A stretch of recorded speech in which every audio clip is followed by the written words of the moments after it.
Der går ikke så lang tid, før vi springer ind i et nyt år, og derfor er det en god idé at kigge tilbage på året, der er gået, når det handler om gadgets. David Guldager, godmorgen, min ven. Godmorgen.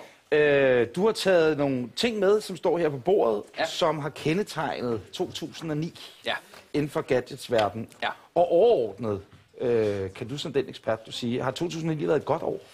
Altså, jeg synes faktisk, det har været et rigtig godt år, men de helt store gadgets, sådan som enkeltstående gadgets, har der ikke rigtig været så meget af. Altså, de ting, jeg har også med her, det er altså sådan noget, der er videreudviklet af noget af de store produkter. Så det har været sådan et mellemår, må man sige. Så der kom ikke noget, der smed bomben og så sagde, hvor I alle I nørder, I sad, det har vi ventet på helt bestemt. Nej, jeg synes ikke helt, der var et tidspunkt, hvor jeg bare sagde, yes! Om det kommer i 2010, det vender vi tilbage til et øjeblik. Vi starter med telefonerne her, og det er jo den her. Det er jo iPhone. Ja. Den var der jo så som sagt også sidste år. Jo. Ja, det var lige det. I år kom den så i en lidt hurtigere udgave. Ja. Men den er ikke revolutionerende nyt længere, vel? Nej, altså jeg vil sige, at den udgave, der kom nu, det er en 3GS, som både er hurtigere, og den har nogle ekstra funktioner. Det gør, at telefonen faktisk kommer ud den version, som den skulle være kommet i for sidste år. Ja. Altså, og det gør altså også, at telefonen nu er blevet rigtig, rigtig god. Hvor den før har været... Den har været fin, den har været revolutionerende i første omgang, men det først nu, den er blevet rigtig god og rigtig sej. Så derfor så skal den med som en af de unikke, og så er det også en af de mest solgte telefoner, bedst sælgende telefoner i 2009. Ja, men den har været et stort aktiv for mange af os nørder, og for mange nye, som lige pludselig har fundet sig til rette i hele det her Apple-univers. Så ved siden af, der står måske den, der kan dræbe den på længere sigt. Ja, altså det var, jeg vil sige... HTC Hero. Ja, lige præcis. Jeg har taget den med, fordi det netop, som du også påpeger, den er ikke så revolutionerende i sig selv. Det er HTC Hero heller ikke som telefon, men det der inde i, altså dens mobile styresystem, det er fra Google Android, og det har virkelig skabt røre i andedammen på mobilfronten i år. Så jeg synes helt klart også, at Hero og Android, det skulle med på den base. Og hvad er det, den kan hvad er det der Android-system kan? Ja, det er ikke så meget andet. Altså, det er faktisk det samme, men det er Google. Altså, et kæmpe gigant, der står bag. Det gør, at vi har store forventninger til det. Og også næste år, der bliver det stort, tror jeg. Og det er den første telefon, som i virkeligheden for alvor kan slå iPhone. Ja, den har i hvert fald tendensen derhen af.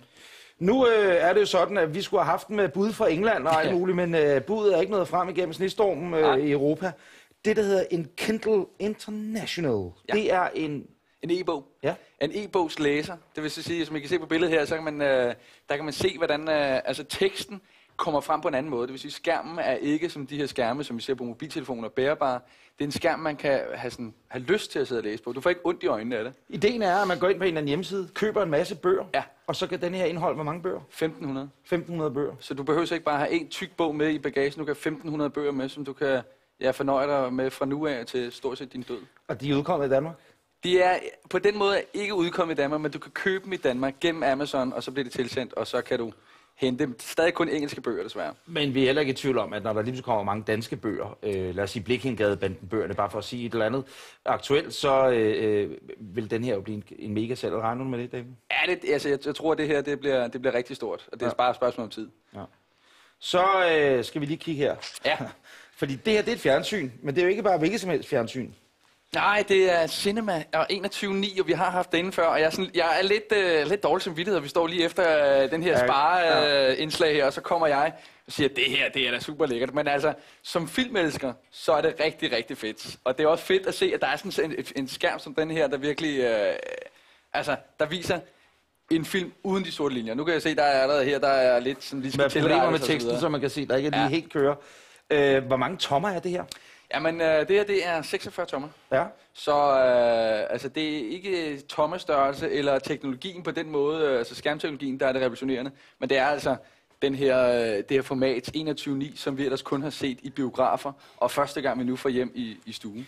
Det der er, Patrick, hvis du prøver at køre over med kameraet herovre i siden, fordi at det der synes, der er lidt arrogant ved det her, men også mærkeligt, det er, at der er LED-lys. Jeg ved ikke, om man kan se det her om på bagsiden.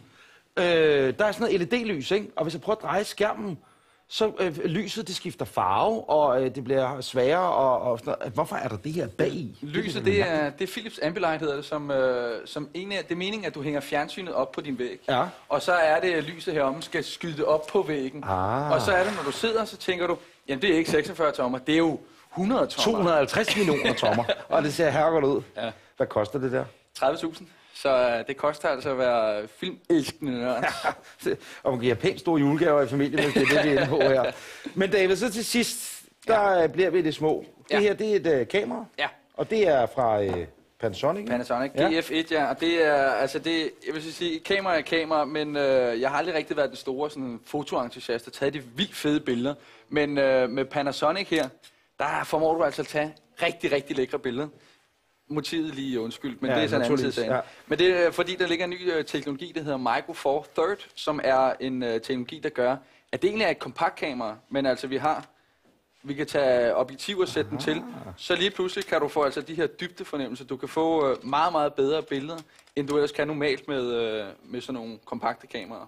Og altså, jeg har formået at tage, og jeg er virkelig ikke god til at tage dem, synes jeg selv i hvert fald, fået taget rigtig, rigtig lækre billeder. Du er blevet en bedre fotograf med det her kamera? Det er virkelig, og altså, det koster også lidt det der. Hvad koster det? Det her, det koster 7.000 kroner. Du kan også få nogen med den her nye teknologi for Olympus eller Panasonic til billigere pris, men det koster lidt at være rigtig lækker. David, du får 30 sekunder til at fortælle os og seerne, hvad bliver det helt nye og store i 2010?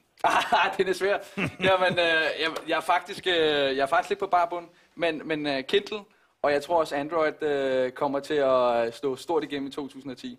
Så altså, jeg er spændt på det, men for at se i starten af året er der jo stor gadgetmæssigt i Las Vegas. Det skal jeg til, og det bliver spændende. Og så kommer du i studiet direkte fra flyveren med alt muligt, alt sådan nyt grej, ikke? Lige i bagagen. David, vi ses. Det var en udsøgt fornøjelse. Tak for et godt år og glædelig jul. Ja, tak alligevel.